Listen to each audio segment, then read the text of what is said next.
Greetings everyone, welcome to my channel Chris K, and I'm asking everyone who is coming to view this channel, can you please comment, like and subscribe?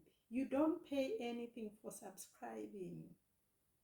Please guys, give comments to the novel that I'm reading you. I know I've been away for a long time because of the Christmas holidays and the New Year holidays. I had gone somewhere very far, but I'm back. My apologies to those people who waited for chapter 3, but it never really came. Today I'm bringing to you chapter 3 of our interesting novel, D. Right. D, written by me, Chris Kunje, yours truly. Right, chapter 3. I fell into a deep sleep after eating the nicely cooked sadza and high feeds provided to all passengers by Piri Bus Company. I woke up a bit confused about where I was. Taurai Madzoka by Mark Ngwasi was blaring like a trumpet, and passengers seemed to enjoy the music. This song was deep. I know most of you know this song. And it actually suited the journey that I was that I was taking at this moment. I was visiting South Africa to look for greener pastures. So like always, when you are going very far to South Africa and other neighboring countries to look for a job, you don't tell people. They will only hear once you start working that so and so is now working in South Africa or in Botswana or in Malawi. So Taurai Madzoka is actually a song that gives advice to people who go outside the country not to share about their journey before they embark on the journey, in case they will be bewitched and they will never arrive wherever they are going to, or they might not get a job where they are going to be looking for a job in those neighboring countries.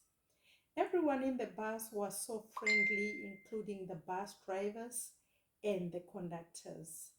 They were so different from the local bus and combi drivers who always seemed to be in a bad mood.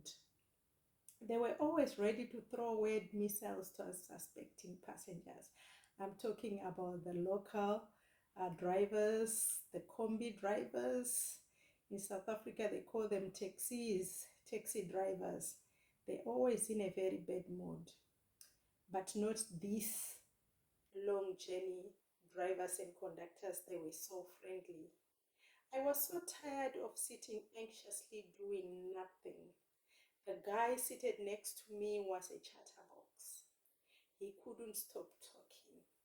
I learned that he was a truck driver who has been to half the world.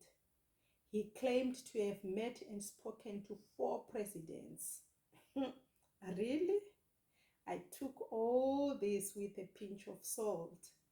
I really needed space to think of my wife and son back home. I miss them already. But anyway, in 2 to 3 months' time, my family will be with me in South Africa. However, Taurai, the chatterbox who was sitting next to me, disappointed me when I told him about my plans.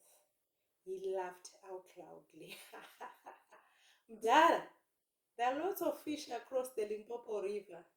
I clearly spelled out I was a no-nonsense guy when it came to my wife and my son. I told him how we had raised my transport money. His globe-like eyes grew smaller apologetically, regretting what he had insinuated. As a way of diverting our conversation, he suggested we exchanged numbers. He gave me his 2 numbers, one for Zimbabwe and the SA one. Deep down, I was laughing sarcastically, thinking of how fast these youngsters were. Can one go around asking numbers from strangers? Mkoma, take out your passport, Tashika. I was surprised. I asked innocently if this was South Africa. Is this South Africa? Those closer to me burst into laughter. I later learned it was the famous Beitbridge border post. I was anxious and excited at the same time. I took out the black plastic packet which had all my documents. Now, standing in a long queue, Taurai told me to quickly take out my passport. I couldn't find my passport. The conductors, Taurai and myself went back to the bus. We checked everywhere. They even took out my traveling bag which was in the boot, but nothing. The last time I saw my passport, it was when the conductor gave it back to me after I bought my ticket. My passport had disappeared into thin air. I was so confused. What was happening? Here I was at the border, where I was supposed to show the immigration authorities my passport to cross to the other side. But then my passport was not there. I was so sure that I had taken my passport. I was so sure that I had showed it to the conductor when I bought my ticket.